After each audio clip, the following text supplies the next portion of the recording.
ಚಪಾತಿ ರೊಟ್ಟಿ ಜೊತೆಗೆ ಪರ್ಫೆಕ್ಟಾಗಿ ಸೂಟ್ ಆಗುವಂಥ ಪಲ್ಯ ಇದು.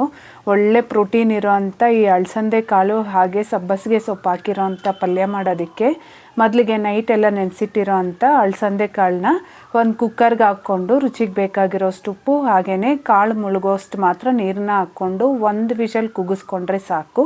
ನಂತರ ಒಂದು ಕಟ್ಟಷ್ಟು ಸಬ್ಬಸಿಗೆ ಸೊಪ್ಪನ್ನ ಚೆನ್ನಾಗಿ ವಾಶ್ ಮಾಡಿ ಕಟ್ ಮಾಡಿ ಇಟ್ಕೊಂಡಿದ್ದೀನಿ.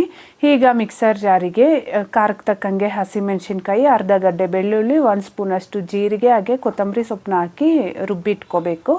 ನಂತರ ಸ್ಟವ್ ಮೇಲೆ ಬಾಣಲಿನ ಇಟ್ಕೊಂಡು ಒಗ್ಗರಣೆಗೆ ಎಣ್ಣೆ, ಸಾಸಿವೆ, ಕರಿಬೇವು, ಈರುಳ್ಳಿನ ಸಹ ಹಾಕ್ಕೊಂಡು ಈರುಳ್ಳಿ ಸ್ವಲ್ಪ ಸಾಫ್ಟ್ ಆಗೋವರೆಗೂ ಫ್ರೈ ಮಾಡ್ಕೊಂಡಾದ್ಮೇಲೆ ರುಬ್ಬಿಟ್ಟಿರೋಂಥ ಮಸಾಲೆ, ಅರಿಶಿನ ಸಹ ಹಾಕಿ ಇದೆಲ್ಲ ಹಸಿ ವಾಸನೆ ಹೋಗೋವರೆಗೂ ಚೆನ್ನಾಗಿ ಫ್ರೈ ಮಾಡ್ಕೋಬೇಕು.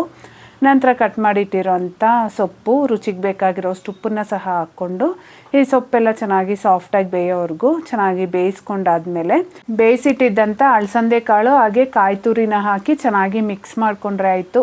ಸಾಮಾನ್ಯವಾಗಿ ಹೆಸರು ಕಾಳು ಹಾಕಿ ಮಾಡ್ತಾರೆ, ಈ ರೀತಿ ಅಲಸಂದೆ ಕಾಳು ಹಾಕಿ ಒಂದು ಸರಿ ಟ್ರೈ ಮಾಡಿ ನೋಡಿ ಆಯಿತಾ.